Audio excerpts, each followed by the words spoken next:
안녕하세요, 장쌤입니다. 오늘은 가상화폐를 증여하면 얼마의 증여세를 낼까, 이거에 대해서 좀 고민을 해보도록 할게요. 이게 얼마로 평가할 것이냐라고 세무사들 사이에서 되게 논란이 많았었는데, 이번에 국세청이 명확하게 지침을 내렸습니다.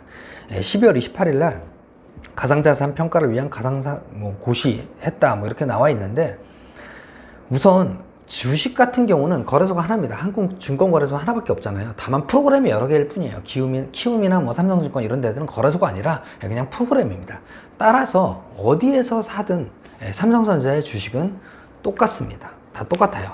근데 비트코인 같은 가상자산이 있잖아요. 그 가상자산은 어디에서 사냐에 따라 그 가격이 다 다릅니다.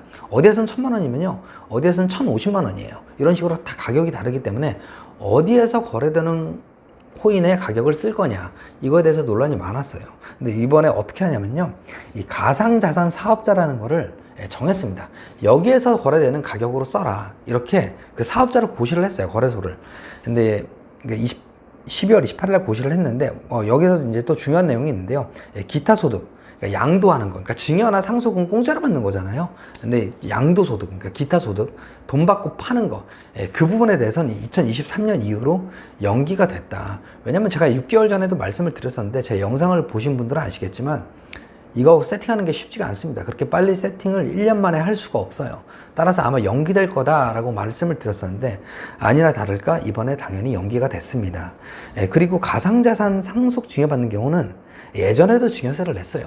어떤 기자들이 상속 증여세를 과세하지 않는데 2022년부터 과세한다, 이런 말을 했었는데, 그게 아니라 판례를 보시면요, 예전부터, 그러니까 태생부터 과세 대상이었습니다.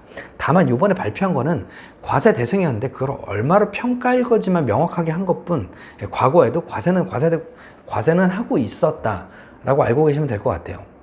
그럼 어디에서 거래되는 거를 과연 쓸 거냐?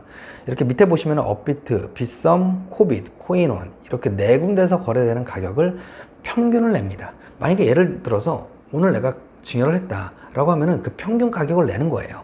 근데 평균을 어떻게 내냐? 앞 1개월, 뒤 1개월, 전, 이후 1개월에 일평균 가액의 평균액으로 한다. 그러니까 오늘 증여를 했다고 해서 지금 시점에, 증여 시점에 그 가격, 평균 가격으로 하는 게 아니라 각각 거래소에서 2달 동안 거래된 가격을 평균을 해서 나누기 4를 합니다. 그렇게 계산이 되는데 어렵진 않죠. 근데 이제 2달이라고 했으니까 60일이 아니라요, 30과 31일이 있으면 61일의 평균 가격이겠죠. 그런 식으로 전, 이후 1개월의 평균 가격을 쓴다.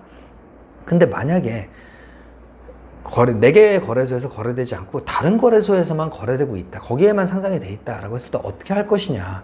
그때는 일평균 가격 또는 최종 시세 가격 등 합리적으로 인정되는 가격. 이 합리적이라는 게 이게 애매모호해요. 그렇기 때문에 이거 어떻게 해야 될까 고민이 많은데요.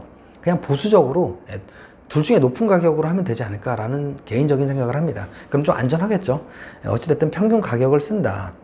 근데 그 평균 가격은 어떻게 줘야 하냐 라고 했을 때 3월 달부터는요, 가상자산의 일평균 가격의 조회 화면을 신설할 예정입니다.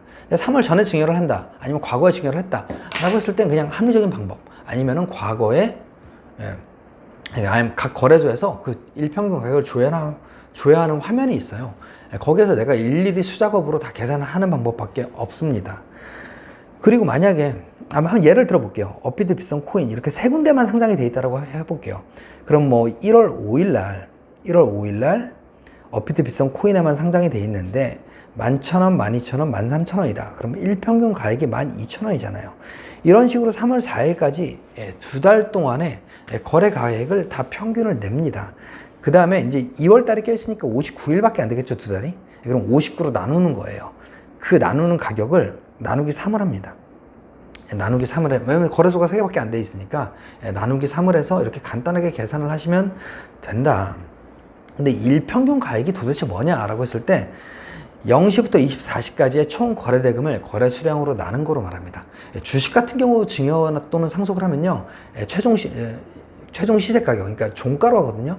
근데 이거는 종가로 하지 않고요, 일평균 가격으로 합니다. 그리고 만약에 그러기 때문에 주식과 이 부분이 좀 다르다, 이렇게 알고 계시면 될 것 같아요. 그리고 근데 이게 과연 실효성이 있을까? 대부분의 사람들이 우리나라 거래소에서 거래를 하니까 실효성이 있겠죠. 왜냐면 얘네들이 증여를 했을 때 가상자산 사업자들이 국세청에 전송을 할 겁니다. 누가 누구한테 증여했다라고. 그래서 분명히 우편물을 고지서를 보낼 거예요, 아마. 증여세 신고를 안 하면 증여세 신고하라고 우편물을 보낼 건데, 만약에 해외 거래소에서 거래를 하면 이걸 어떻게 파악할 거냐? 과연 해외 거래소 사업자들이 협조적으로 나올 거냐? 협조적으로 나오지 않을 거거든요. 이거는 그러니까 우리나라와 미국 두 정부가 합의를 봐야 돼요. 우리도 걔네한테 보내주고 걔네도 우리한테 보내줘야 되는데, 이 시스템까지 확고하게 이렇게 정립하기 위해서는 시간이 상당 부분 걸리지 않을까라는 개인적으로 생각을 합니다. 그렇다고 해서 해외 거래소에서 증여를 했다고 해서 그 부분에 대해서 상속 증여세를 내지 않아도 된다라는 말은 아니에요.